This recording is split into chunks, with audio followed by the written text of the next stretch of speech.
To use your pool, make sure you set up the start date correctly in your depreciation. So if you're coming in with an opening balance on the 1st July 23, set it up, and then we can go in to the depreciation module and you can add in your group.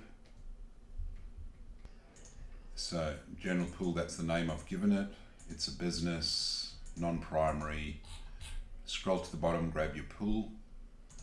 Here you're going to put your date in again actually. So you're going to have 1st July 23, whatever your opening balance is. So let's just say that's 30,000. And then add in your assets that you've bought during the year.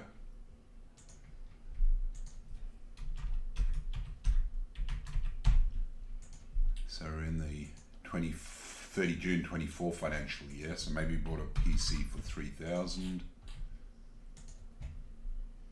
Okay, so I'm just going to add one asset in, and then you can see the pool report over here. So you've got your your addition, the write-off, and the 15%. So that's the 30% on the opening balance and 15% on the addition. And to see what that's actually going to look like in the form,